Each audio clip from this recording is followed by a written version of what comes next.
بے شک مظفر الدین کو شکست ہوئی تھی اور سلطان ایوبی کے مسلمان دشمنوں کی کمر ٹوٹ گئی تھی، مگر سلطان ایوبی کا اتنا زیادہ نقصان ہوا تھا کہ اگلے 2 ماہ تک وہ ترکمان سے ہلنے کے قابل نہ رہا۔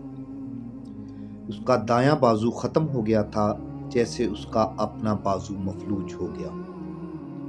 اس کے پاس نئی بھرتی آ رہی تھی، لیکن وہ رنگروٹوں کے ساتھ پیش قدمی نہیں کر سکتا تھا۔ اس نے اسی روز دمشق اور مصر قاصد دوڑا دیے کہ کمک بھیجو۔ اگر اس کا اتنا زیادہ نقصان نہ ہوتا تو وہ آگے جا کر حلب، موصل اور حرن وغیرہ پر یلغار کرتا اور اپنے ان مسلمان دشمنوں کو جو فلسطین کے راستے میں حائل ہو گئے تھے راہ راست پر لے آتا یا ختم کر دیتا۔ یہ میری فتح نہیں، سلطان ایوبی نے اس مارکے کے بعد اپنے سالاروں سے کہا، یہ صلیبیوں کی فتح ہے، وہ ہمیں کمزور کرنا چاہتے تھے، وہ اس مقصد میں کامیاب ہو گئے۔ انہوں نے میری پیش قدمی کی رفتار سست کر کے فلسطین پر اپنے قبضے کے عرصہ کو کچھ اور طویل کر دیا ہے۔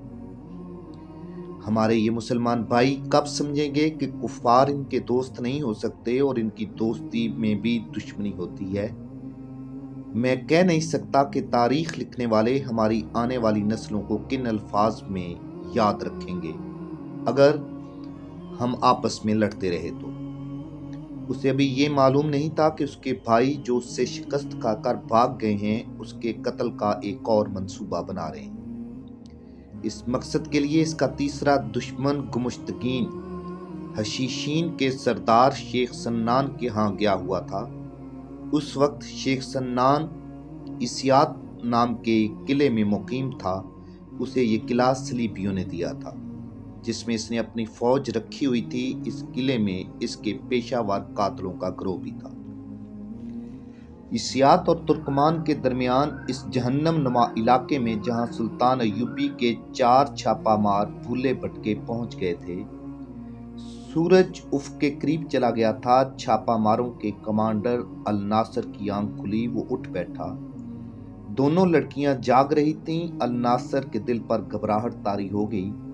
ان لڑکیوں میں سے ایک نے اس کے ساتھ ایسی باتیں کی جن سے ظاہر ہوتا تھا وہ اس کے ساتھیوں کے ساتھ برا سلوک نہیں کریں گی، پھر بھی الناصر ڈر گیا۔ انہیں جگاؤ، بڑی لڑکی نے کہا، ہمیں دور جانا ہے۔ ہمیں راستے پر ڈال کر جاؤ گی؟ الناصر نے پوچھا۔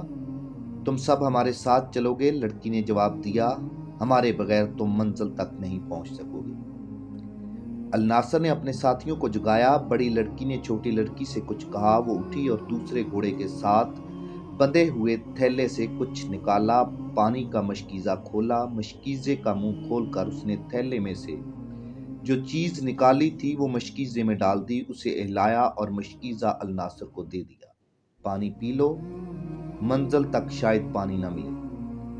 الناصر اور اس کے ساتھیوں نے پانی پیا۔ بڑی لڑکی نے چاروں کو کچھ کھانے کو دیا۔ کچھ دیر گزر گئی تو لڑکیوں نے تھیلے اور مشکیزے گھوڑے کی زینوں کے ساتھ باندھ دیے۔ سورج نیچے جا رہا تھا۔ تم اس جگہ کو جہنم کہا؟ الناصر نے بلند آواز سے کہا، یہاں تو سبزہ زار ہے، تم نے ہمیں اتنی جلدی یہاں کس طرح پہنچا دیا؟ اس کے تینوں ساتھی حیرت سے ادھر ادھر دیکھ رہے تھے۔ کیا تم تینوں کو بھی سبزہ نظر آ رہا ہے؟ بڑی لڑکی نے پوچھا۔ ہم سبزہ زار میں بیٹھے ہیں، ایک نے کہا۔